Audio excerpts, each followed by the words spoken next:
Magandang araw mga kaibigan. Welcome po sa Kalil TV. Atin pong tunghayan ang aking kwento na pinamagatang A Surrogate for Billionaire. Pero kung bago ka pa lang sa aking channel, paki-like po ng aking video, paki-click po ng subscribe button gayon din ang bell icon para lagi kayong updated sa mga paparating ko pang uploads.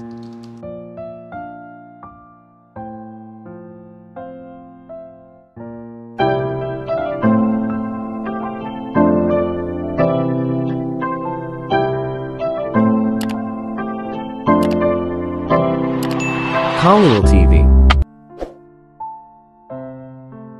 Part 15. Sebastian, huwag kang pumunta dito, nakakainis ka. Sigaw ng isang 6 na taong gulang na batang babae habang nakakunot ang noo sa akin. Palagi kang pumupunta dito at kumakain ng niluluto ni Daddy. Mas binibigyan ka pa niya kesa sa akin kaya ayoko sa'yo. Sigaw niya at binato ako ng isang basong tubig. Napangiti ako dahil sa itsura niya na nasa mukha niya. Pupunta ako dito araw-araw at kakain ng kung ano ang iluluto ni Tito Kaloy. Pang-aasar ko pa sa kanya dahil ang cute niya kapag galit. Ikaw. Pagkatapos ay tumakbo siya sa akin at hinila ang kamay ko at kinaladkad ako sa garden at itinulak sa pond. Ang pangit mo, Sebastian. Tiningnan niya ako at ngumiti ng masama. Palagi niya akong binubuli pero wala akong naramdamang galit sa kanya dahil lagi kong iniisip na ignorante siya at matigas ang ulo. Oh my God, Marian.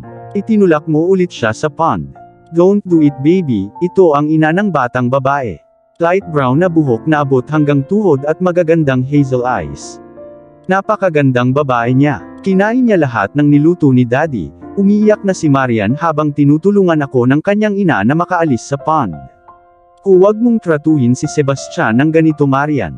He will be your. Napadilat ang mga mata ko nang may narinig akong kumakatok sa bintana ng kotse ko.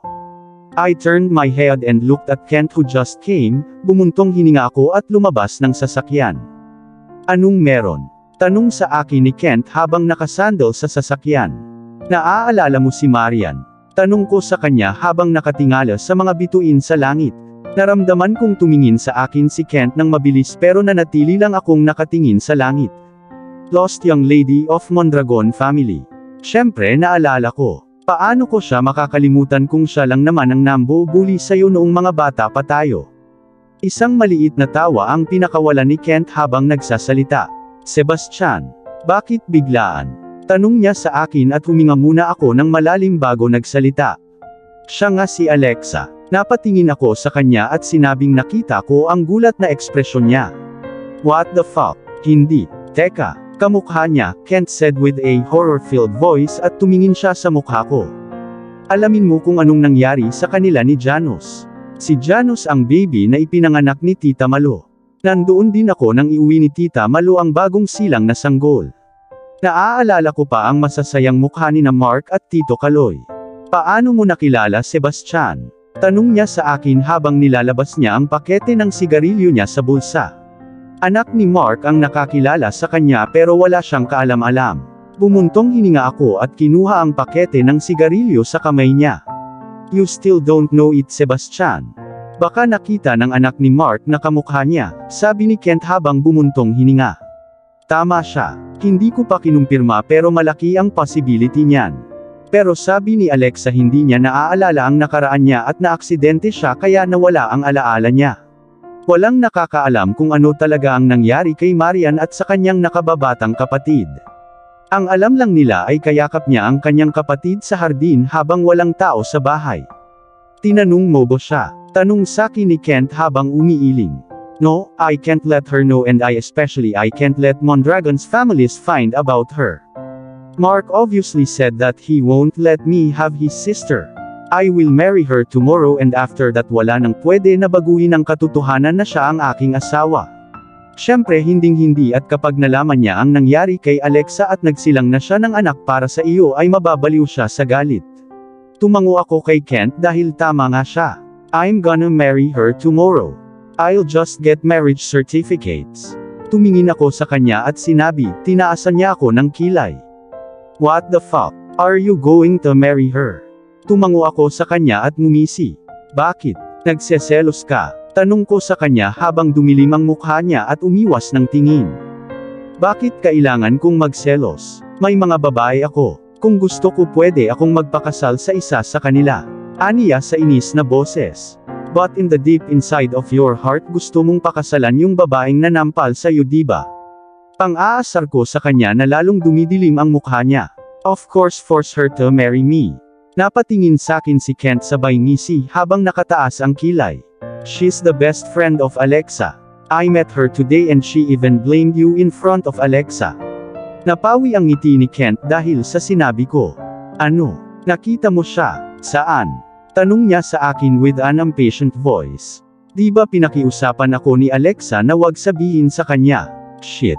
Sorry. Umiti ako sa kanya at tumalikod na para umalis. Fuck you Sebastian. Tell me I want to see her. It's been a week and I still can't find her. Bumuntong hininga siya at sinabi. Pumunta ka sa apartment ko bukas ng umaga, sabi ko nang marinig ko ulit siyang bumuntong hininga. Okay, narinig kong sabi niya at naawa ako sa kanya dahil wala akong ideya kung makukuha niya ang babaeng iyon at pakasalan siya tulad ng sinabi niya. Nakatulala siyang nakatayo. You'll see her tomorrow. Now fuck off from here. Muli kong wika at saka ko siya iniwan doon at pumasok sa bahay. Naglakad ako patungo sa kwarto kung saan natutulog sina Gabriel at Alexa. At nakita kong nakayakap si Alexa kay Gabriel in a protective way.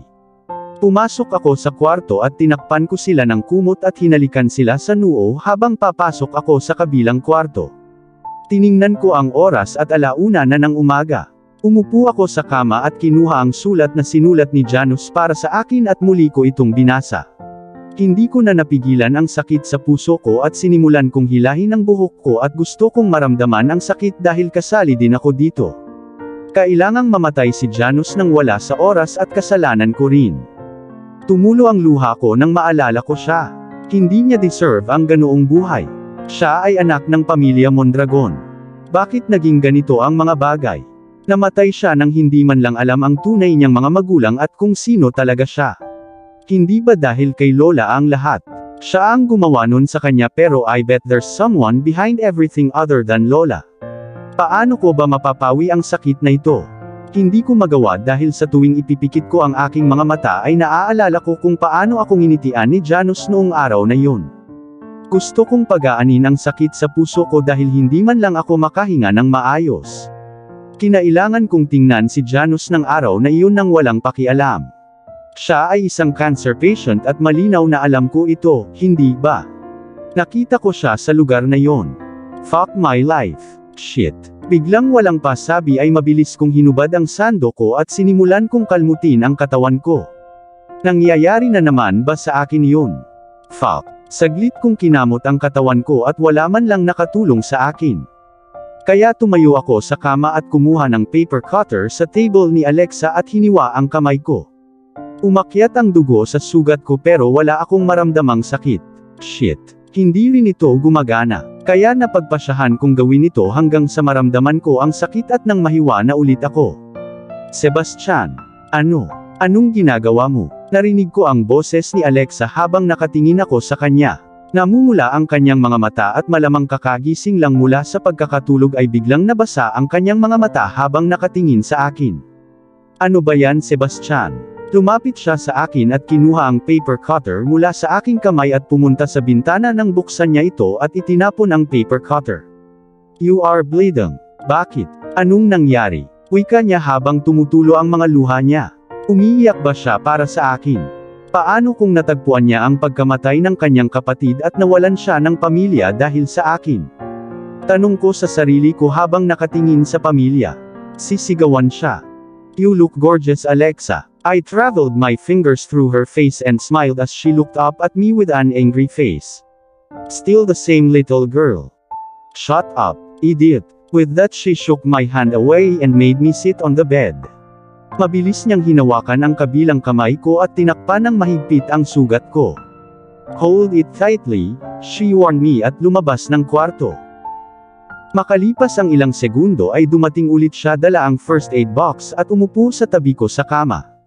Pagkatapos ay sinimulan niyang linisin ang aking sugat at pinanood ko siya habang nililinis niya. Ang galing niya talaga. Bakit ko nakalimutan na medical student pala siya? Matyaga akong naghintay hanggang sa matapos siya. Bakit mo ginawa yun, Sebastian? Tanong ni Alexa sa akin habang nakalagay ang kamay niya sa noo ko at sini-check ang temperature ko. Inalagaan mo ako. Tanong ko sa kanya habang nakatingin sa akin at saka umiwas ng tingin. Hindi ba dapat? She asked with a low voice at napangiti naman ako dahil sa tinanong niya. Of course you should. With that I grabbed her from her waist and kissed her forehead. Tumingala siya sa akin at bumuntong hininga. Nangyari ba ito dati? Tanong niya sa akin habang hinihimas ang kamay ko. 2 beses, ayokong magsinungaling sa kanya kaya sinabi ko na lang ang totoo. Ibinaon ko ang mukha ko sa leeg niya at hinalikan ang leeg niya habang yakap niya ako pabalik. Bakit ang liit niya? Nagpunta ka na ba sa doktor? She asked me the question pero kitang-kita ko na alam na niya ang sagot.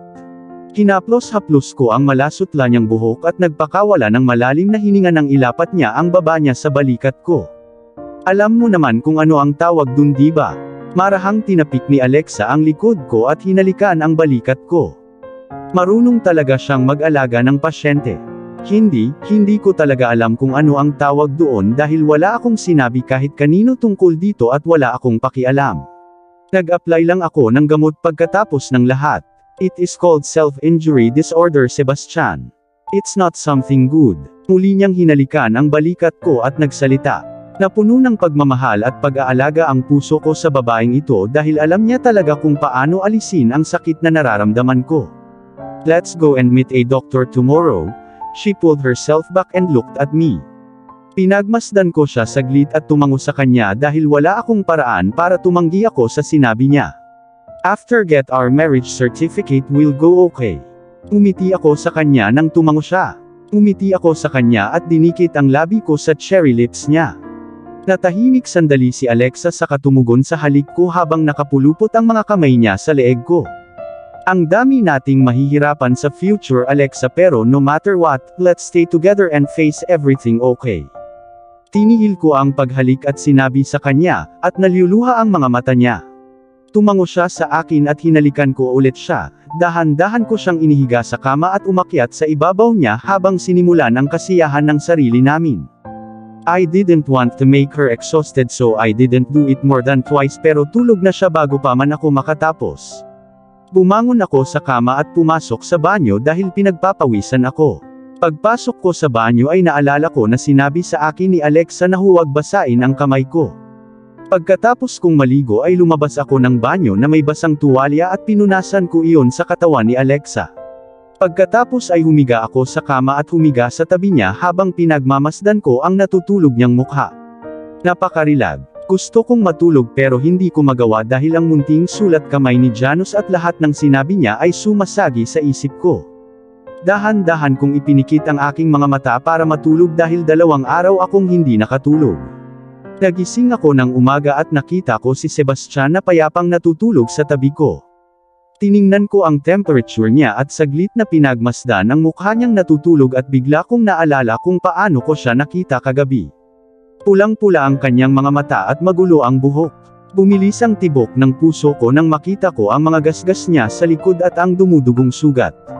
Dahan-dahan kong hinaplos ang mukha niya at hinalikan ang noo niya at bumaba sa kama habang tinatakpan ko siya ng kumot. Pagkatapos ay dinampot ang t-shirt niya sa sahig at sinuot ko. Lumabas ako ng kwarto at naglakad patungo sa kwarto ni Gabriel dahil gusto ko siyang tingnan. Nakita kong mahimbing siyang natutulog. Bumuntong hininga ako at pumasok sa banyo at naghilamos ng mukha. Gusto kong magluto ng makakain kaya dali-dali akong pumunta sa kusina at nagsimulang magluto ng pang-almusal. Mabilis akong nagluto ng sinigang na manok at tiningnan ang oras at nakita kong 6:00 na ng umaga. Bakit ako nagising ng ganito kaaga? Mommy, Daddy, bigla kong narinig ang takot na sigaw ni Gabriel. Mabilis akong tumakbo papunta sa kwarto niya at nakita kong umiiyak siya. Mommy is here, baby. Mabilis akong pumunta sa kanya at niyakap siya ng mahigpit. Hinalikan ko ang ulo niya at tinapik-tapik ang likod niya dahil gusto ko siyang pakalmahin. Nasaan si Mommy? Tanong niya through his broken voice at napangiti ako. No wonder kung bakit siya takot na takot. Hinalikan ko siya sa pisngi at binuhat at pinalabas ng kwarto. This is Mommy's house. You were sleeping baby when we came here. Pinunasan ko ang luha niya at hinalikan siya sa noo habang tumatango siya at tumatawa. Ang cute talaga ng batang ito. I'm hungry mommy, tumingin siya sa akin gamit ang matingkad niyang mga mata at ngumisi. Mommy made breakfast for you, but before we eat let mommy wash you baby. Sabi ko habang tumatango siya at dinala ko siya sa banyo at tinulungan siyang mag-toothbrush saka siya hinugasan ng maligamgam na tubig. Pasalamat kay Janus kasi may extra toothbrush na hindi niya nagamit. Nasaan si Daddy, Mommy? Tanong sa akin ni Gabriel pagkatapos ko siyang hugasan. Natutulog si Daddy baby. Gigisingin mo siya mamaya okay? Inilabas ko siya sa banyo at pumunta sa sofa habang pinatong ko siya doon. Wait here baby, Mommy will come with breakfast. Pumasok ako sa kusina at dinalhan siya ng mangkok ng lugaw at umupo sa tabi niya. Mommy pagkaupo ko pa lang sa tabi ni Gabriel ay ibinuka niya ang kanyang bibig. Pinakain ko sa kanya ang buong mangkok ng lugaw at binuksan ang TV para mapanood niya. Pagkatapos ay ginising ko si Sebastian at nakita kong natutulog pa siya. Sebastian, wake up. Umupo ako sa kama at tinapik ang balikat niya. Napabuntong hininga ako dahil hindi man lang siya kumikibo. Sebastian, wake up. You've slept enough. With that I pinched his cheek and he slowly opened his eyes. Umiti ako sa kanya at tinapik-tapik ang pisngi niya habang sinusubukan kong bumangon sa kama. Sebastian, ano ba? Bago pa ako makatayo ay hinilo niya ako papalapit sa kanya sa bewang ko at pinitik ako habang nakapatong siya sa ibabaw ng katawan ko at walang babalang hinalikan niya ako. Sinubukan kong itulak siya palayo pero hindi ko magawa. Ipinasok niya ang kanyang mga kamay sa ilalim ng aking t-shirt at pinaglakbay ang kanyang mga daliri sa aking mga binti. Tapos pinasok niya ang dila niya sa loob ng bibig ko at pinalalim ang halik. Bigla niyang pinisil ang dibdib ko gamit ang isang kamay niya habang ang isang kamay naman ay nakahawak sa legs ko. Don't tell me gagawin niya ulit. Dahan-daang itinaas ni Sebastian ang t-shirt at idiniin ang sarili sa lower body ko. Gising na si Gabriel. Sebastian, stop. Gabriel is awake. I finally managed to catch my words habang ginagawa niya ang kailangan niya. Tapos huminto siya at tumingin sakin. Nakahinga ako ng maluwag dahil tumigil siya. Don't be a pervert Sebastian. Get up. With that tinulak ko siya palayo at bumangon sa kama.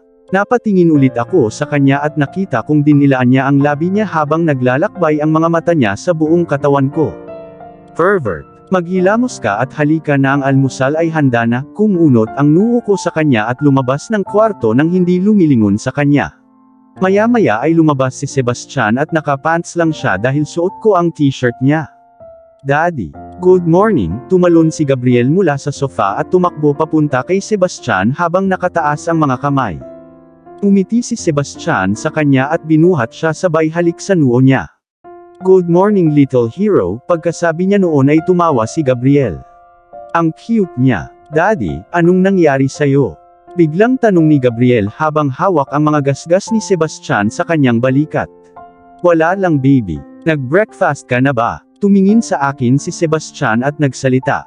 Napabuntong hininga ako at umiwas ng tingin sa mga mata niya dahil kahit anong mangyari ay may makikilala siyang doktor ngayon. Yes, pinakain ako ni Mommy. Daddy, kain ka na.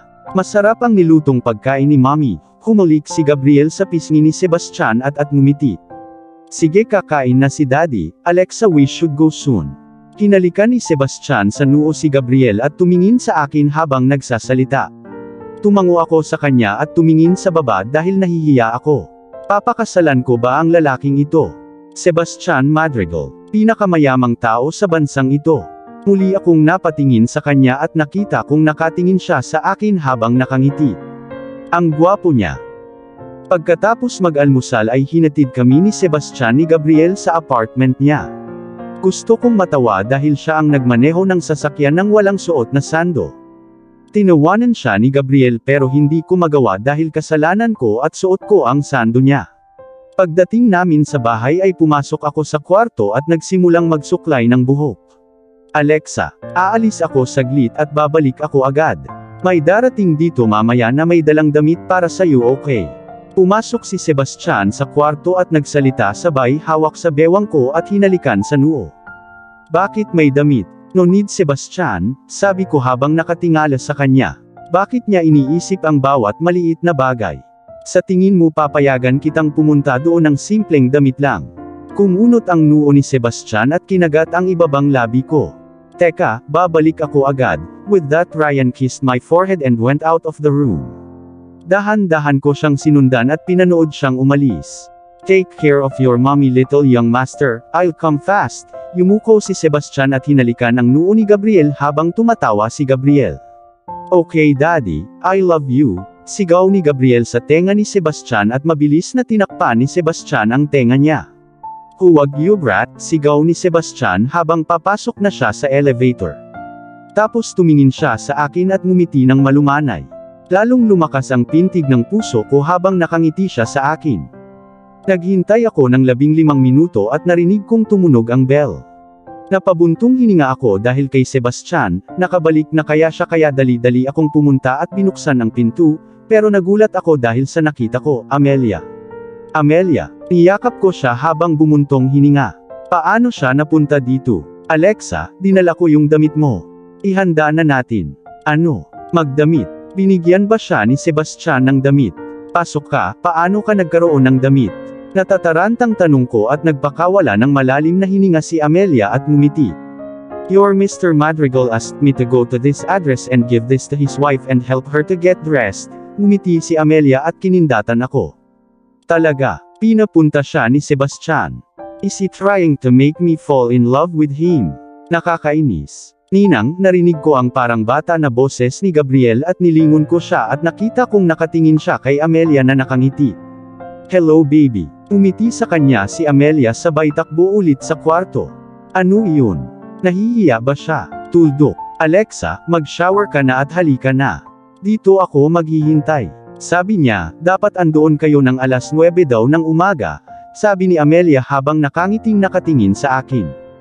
Tumango ako sa kanya at pumasok sa kwarto at mabilis na naligo. After I was done I asked Amelia to come to the room and she came with the big box she took before. Ito ba yung damit na inayos sa akin ni Sebastian? Let's wear this. With that she unboxed it and took the dress out. Lalong lumakas ang pintig ng puso ko habang nakatingin sa gown na nilabas ni Amelia sa box. Napakaganda. Isa itong light pink at rose gold na pinaghalong long gown. Wala lang akong ideya kung paano ito i-describe. Ito ay sadyang napakaganda at kaakit-akit. It's so gorgeous, sabi ni Amelia nang lumapit siya sa akin at sinimulang tulungan akong magbihis. Pagkatapos kong magsuot ng damit ay pumunta ako sa harap ng salamin at tiningnan ang sarili ko. Napangiti ako sa sarili ko dahil napupunta kay Sebastian ang bawat credit shot. Kitang-kita sa V-neckline ng gown ang lambak sa pagitan ng dibdib ko at halos umabot ito ng ilang pulgada sa itaas ng bewang ko. Naka-sleeveless ito pero simpleng dalawang strap ang nandoon at may dalawang rose gold na color ribbon na nakatali sa bewang ko at ang isa ay nakatali sa dulo ng neckline ng damit at ang isa naman ay nakatali sa ibaba ng 2 o 3 pulgada mula doon. Napakaganda at ang damit ay gawa sa isang manipis na transparent na tela at ang aking pang-itaas na katawan ay dinisenyo na may magagandang bulaklak sa damit at umabot ito sa dulo ng aking damit. Wow Alexa! This dress is designed by Mrs. Debbie. No wonder why is this so damn gorgeous. Napatingin agad ako kay Amelia nang magsalita siya. Mrs. Debbie, hindi ba siya yung babaeng nag-design ng pinakamahal na gown sa bansa? Magkano ang ginastos ni Sebastian sa damit na ito? Anyways, Sebastian Madrigal is the main shareholder of 8. Nabulunan ako sa sinabi niya. Ano? Interesado pa ba siya sa kumpanya ng wedding gowns? Alexa, almost 8:30 na. Magsuot ka ng heels at ayusin ko yung buhok mo. Bumuntong hininga ako at sinuot ang heels na kulay rose gold na ipinadala niya sa akin. Mommy, so pretty, like a fairy. Biglang pumasok si Gabriel sa kwarto at namula. Napangiti ako nang makita ko ang cute niyang mukha tapos napansin kong nakatawel siya. Nabalot ng takot ang puso ko. Naligo lang ba siya mag-isa? Baby, naligo ka ba mag-isa? Tanong ko habang mabilis na umiwas ng tingin sa mga mata ko. Ang batang ito, bakit hindi mo ako tinawag baby? Tumigil ang lahat at pumunta sa kanya habang nakatingala sa akin habang kagatlabi. Ang cute. Mommy, I know how to wash alone, si daddy ang nagturo sa akin, He spoke with a cute voice while looking at me with his big bright eyes. Paano ko ba masisisi ang batang ito? Alright baby. Then will you wait for mommy? I'll change your clothes after I'm done with this. Yumuko ako at hinalikan ang noo niya habang tumango siya sa akin. Pwede ba akong manatili dito at bantayan ka mommy? Napangiti ako dahil sa sinabi niya. Namumula siya habang nakatingin sa akin. Of course, you can my little prince. Hinalikan ko siya sa noo at hinayaan kong ayusin ni Amelia ang buhok ko. Pasimple niyang inayos ang buhok ko para maging magulo ang tirintas at itinali ito ng ilang sandali. Napatingin ako kay Gabriel na nakaupo sa kama sa pamamagitan ng salamin at nakita kong namumula siya. Oh my God, ang pula ng pisngi niya. May makeup ka ba dito Alexa? Tanong ni Amelia habang nakatingin sa akin sa salamin. Napabuntong hininga ako at umiling habang nakangisi siya sa akin. Mommy, don't wear makeup. Ayaw ni Daddy. Biglang tumalon si Gabriel mula sa kama at nagjogang papunta sa akin. Tumango ako sa kanya at tinapik ang ulo niya. Lahat ay natapos na, sabi ni Amelia habang nakangiti at inalalayan akong tumayo. Tiningnan ko ang sarili ko sa salamin at nakita kong maganda talaga ako. Sobrang ganda ni Mommy. I love you so much. Niyakap ni Gabriel ang legs ko sabay tingin sa akin. Mommy loves you more baby. Let's change. May pinapasuot ba sa'yo si Daddy na espesyal? Tanong ko sa kanya dahil alam ko kung paano pinalitan ni Sebastian ang anak ko sa gwapong katulad niya. Opo, sabi ni Daddy isuot mo yung suit na binili niya sa akin ilang araw na ang nakalipas at nasa closet ko yun. Tumango ako sa kanya at hinawakan ang kamay niya para umalis pero naalala ko si Amelia. Amelia, sasama ka sa akin ha? Tanong ko sa kanya habang nakangiting tumango. I took a dress here and I'll wear it now. Sabi niya habang tumango ako at lumabas ng kwarto kasama si Gabriel. Pumasok ako sa kwarto ni Gabriel at kinuha ang damit na dala ni Sebastian para sa kanya at nakita ko ang isang itim na suit.